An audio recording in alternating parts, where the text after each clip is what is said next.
Alright, so we looked at solving one-step equations with addition and subtraction. Now we're moving into the second one-step equation, which would be multiplication or division.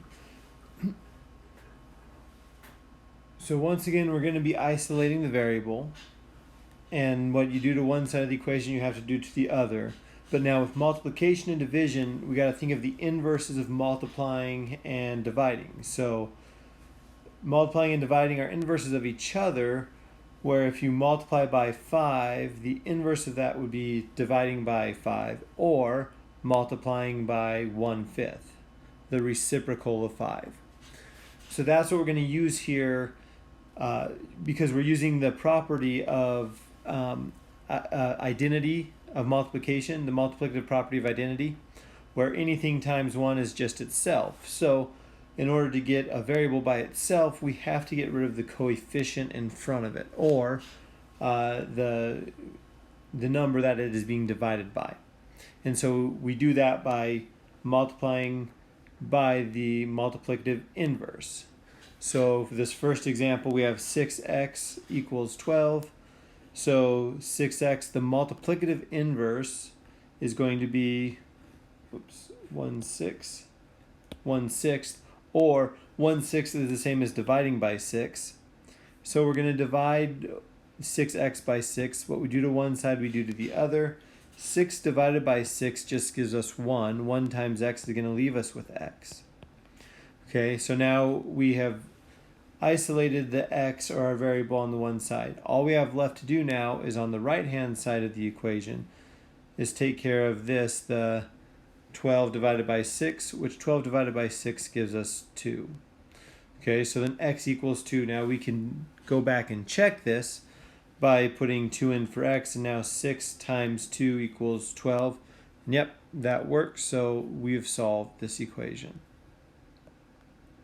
Okay, and now you notice that one was the variable times a number. This next one, now we have the variable and it's divided by 4. So now dividing by 4 is the same as multiplying by 1/4. And once again, we want to isolate the variable, so we need to cancel out that division of 4, or multiplication of 1/4. So the multiplicative inverse is going to be 4/1, or simply timesing both sides by 4. Once again, what you do to one side, you do to the other. That's why we multiply this side by 4 as well. And what you'll see is that 4 times x divided by 4, those 4's are going to cancel out, leaving us with 1. 1 times anything is just that value. In this case, it's x. So now we've isolated x.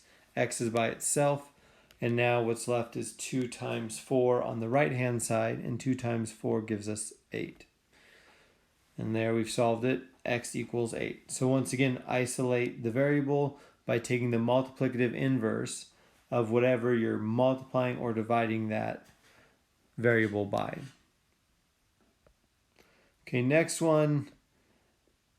This one will appear that you have solved for an individual x, which is true, except we want to solve for a positive x.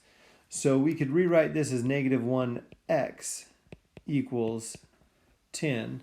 And so now our step is we need to get rid of this -1.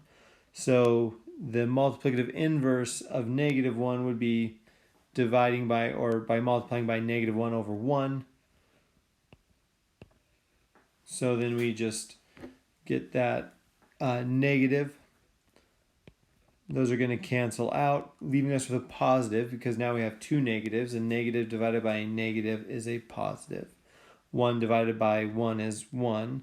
So now we are left with x over here. What we do to one side, we have to do to the other.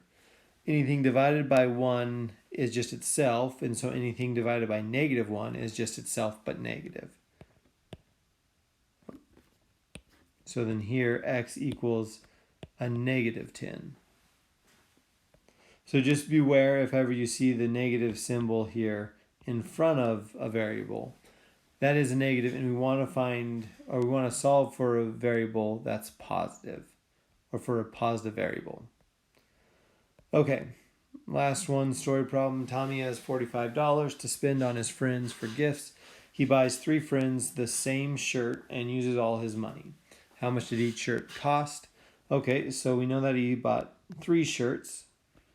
We don't know the cost of them, so we'll call that X. So this would be 3 times the cost of the shirt, so 3X. And that is going to equal, it said his total amount he had to spend was $45. So 3 times X equals 45. Okay, once again, we're going to take the multiplicative inverse of 3. So we're multiplying by 3. So to get rid of that, we divide by 3. What you do to one side, you do to the other. The 3 divided by 3 is going to cancel out and give us 1. 1 times X will just leave us with X. And once again, that's the property, the multiplicative inverse, and then the property, the multiplicative identity property. Anything times 1 is just itself. So we have X on the left. Now we're left with 45 divided by 3, and that's going to give us 15. Therefore, each shirt costs $15.